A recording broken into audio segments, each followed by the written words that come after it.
request our Executive Director Dr. Prabhat Ranjan to welcome our guests and address the audience. Dr. Prabhat Ranjan is basically a nuclear fusion scientist. He has made major contribution to the field of nuclear fusion for nearly 2 decades in the national laboratories of India and US.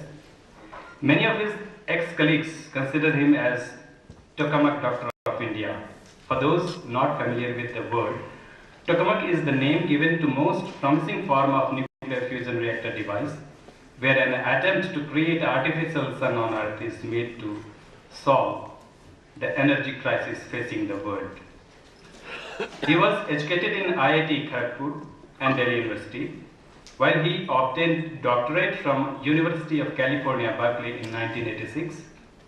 Before joining TIFAC in April 2013, Dr. Ranjan served as professor at Dhirubhai Ambani Institute of ICT, Gandhinagar for 11 years. During this period, he carried out several innovations using sensor network in the field of wildlife tracking, India's Moon Mission Chandrayaan-2 project, among others.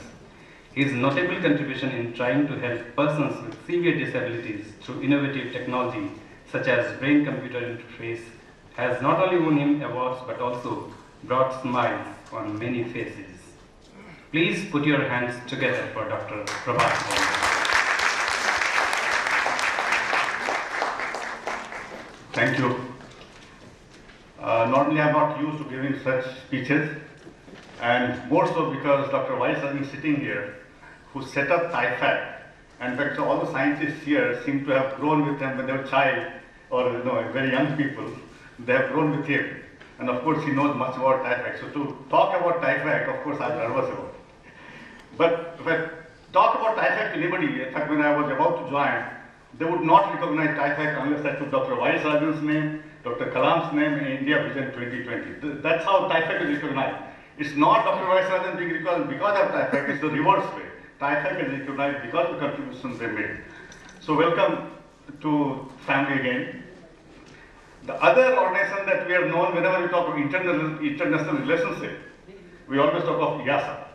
So we are very fortunate this time to have Dr. Paul Kawat with us, Director General, who happened to be in India during this time, and not only for 1 day, he's here for almost a week.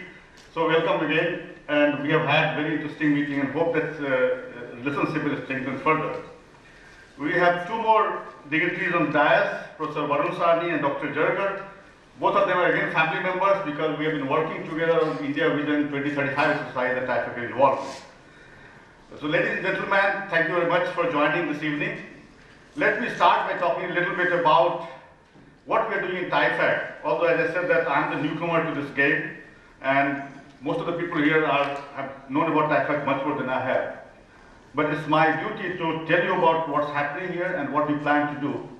I'm going to divide the talk into various segments. I will start with technology foresight and impact. I think this sums up somewhat the TIFAC's activity, where you don't only do the foresight, but try to create its impact. And so a lot of things that has been done in the past has been driven by this particular thing. I will talk about some of the innovation support program that we have. Our support for industry, both the large industries and the small industries. Then there are a few focus sector industries. I'm not going to go into details of any of these. Our international linkages, and how we are touching lives through technology. And then go over to just talking a little bit about how we're trying to connect to young, because today, the TIFAC is a futuristic organization. It's talking about technology is going to impact next generation. So we need to connect the young people. While we bring the experience of elders and the experienced people, we have to connect the young people because their lives that we are trying to touch. So, as Dr. Y. Rajan is sitting here, one of the exercises for which TIFAC is known is India Vision 2020, Technology Vision 2020, that was done during his and Dr. Kalam's leadership. Right now we are engaged with Technology Vision 2035 exercise. I'm not going to talk much about it because there is the 2 speakers which are going to talk about this particular thing.